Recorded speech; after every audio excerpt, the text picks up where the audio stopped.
Welcome, Clash Heads. It is Clashing Teacups. If you're new to the channel, my name is Rich, and if you're one of the loyal Cupheads, welcome back. Well, what news is heralded from the world of Alpha Clash? I hear you cry. Big news. Big news has come.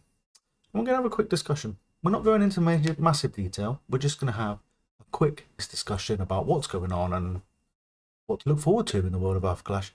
So, first things first, the PvE, Siege of the Forgotten, has been released and is in the wild for your purchasing pleasure, if your wallet can handle it.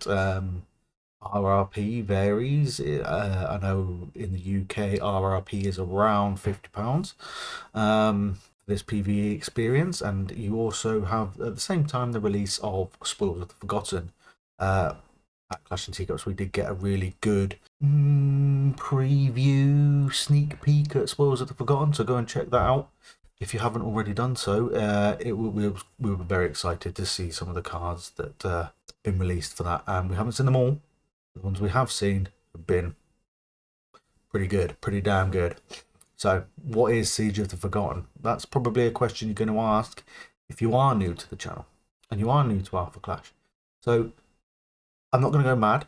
Siege of the Forgotten is the PvE. This isn't going to be an in-depth review. I'm going to save that for another video when we've had some proper hands-on and got into the nitty-gritties of the game as it stands and how to play it. So essentially, it's you solo. If you want to play it solo, if you want to pick up this box and play Alpha Clash on your own, you can. But it's better with friends. Everything's better with friends, isn't it? Let's be perfectly honest. So, you and your friends taking on the mighty hordes of Lord Krung. It's a boss raid. Anyone that's ever played any description of video game knows what a boss raid is. You and your mates get together, you go in, you fight a boss, and you get some loot. That's where Spoils of the Forgotten comes in. But yeah, it's a boss raid in card game form.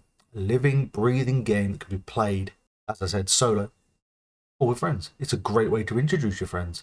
If you've got a small play group, they've got a few decks between you, you can take a few of those decks home, introduce your family to it. Maybe your missus will be interested in playing because it's not you smashing the hell out of her in a PvP game, which, I mean, in my experience, my missus isn't a big fan of that.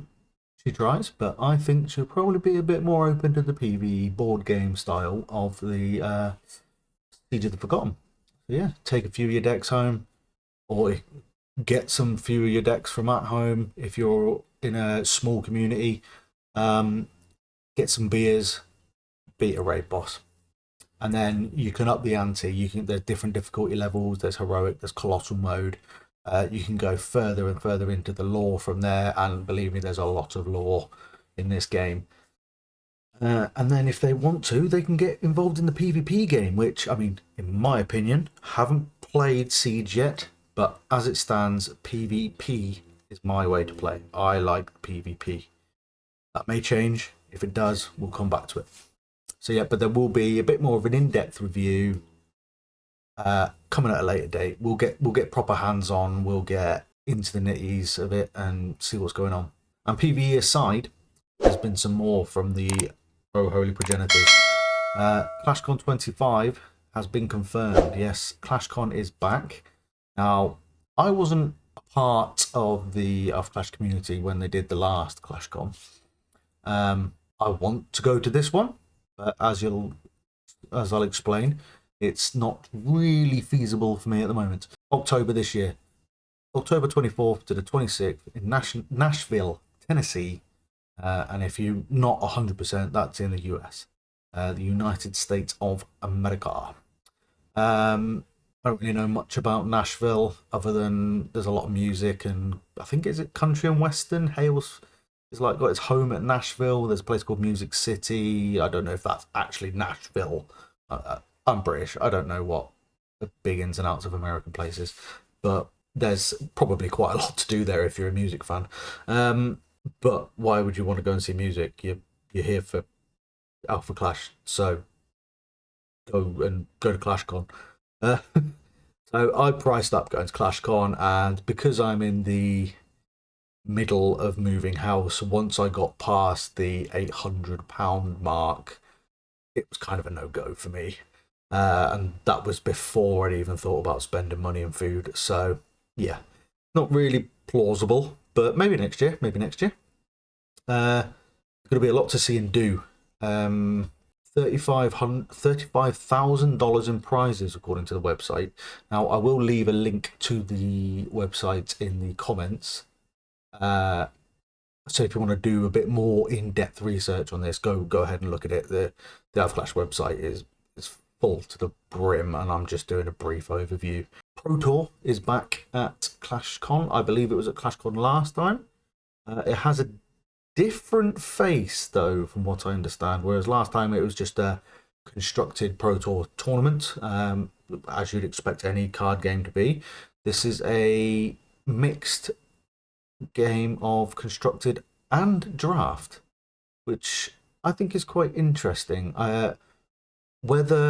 So if you don't know, the new set 6, which is Echoes of Eternity, we don't know the exact release date, but I would estimate it's going to be somewhere around October, because they are using Echoes of Eternity as the draft format for the Pro Tour.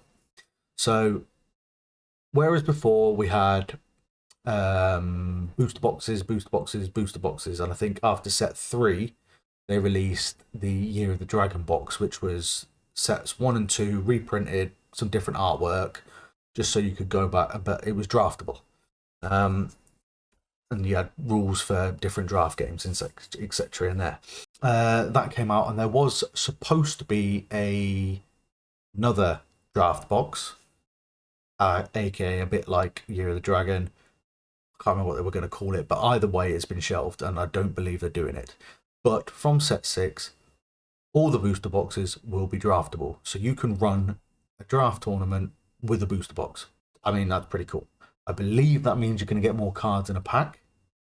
Maybe you're going to get more packs in a box. Don't know for certain until we get a bit more information. As I say, if ClashCon is in October, I think we're going to be looking back end of September-ish time for a release of set 6. My opinion, don't know. That's just what I'm thinking. What else? So we've got brand new event cards. From this time, it is Hunger of the Void. It's a weapon card. I'm going to put it on the screen.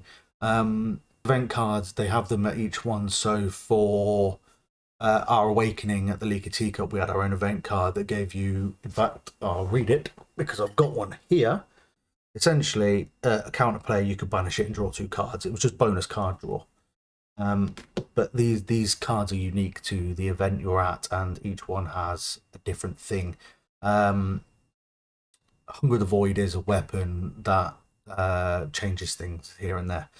But yeah, also coming back is the bounties. So bounties, again, if you don't know, it's not just about having the best tier 0 deck. You can win prizes by being the best player of certain cards. In this particular event at ClashCon for the Pro Tour, I believe it's going to be Weber, Alfraster, Kargan, Clarity, the new contender Sinai, who I'm assuming is going to be from set 6, because I've not seen him before. I don't know anything about him. There's a blank textless card to show you. And there's also Cowling. So usually there's 5, but when they did Progenitors Gambit a few months ago, Cowling wasn't claimed, so he's coming back as the 6th bounty. So yeah, that's the Pro Tour gameplay basis around. I mean, there's a lot of prizes. There's a lot of different bits here and there for playing. You get specific cards. You get prize cards. You get alt arts of other cards, etc., for being involved in that. Also at ClashCon, they are doing a competitive PvE. Obviously, with the release of Siege of the Forgotten, they're pushing their PvE. I mean, why wouldn't they? It looks like a pretty damn good product. So essentially, what they're calling the PvE Gauntlet. Players can work as alone or as in teams. and they earn points as they play through the tiers of the game. Eventually, topping off and mountaineering up to the face of the top 4 will face Ridge, who will play Krung. And yeah, that's another. And also, players of that will get a Percival Pendovic promo card, who is only going to be for PvE and is 100% the first time anyone will have that. So yes, that is it from me. Hope you've made it all the way to the end, and from everyone at Clash and Teacups, we've got a lot in store for you. We've got some big things coming to the back end of August, so stay tuned for that. And we've got big plans for the future. So we appreciate every single sub, like and comment. So please do that, and you'll just make 3 blokes happy to get more content out about this awesome game. So until next time, keep clashing.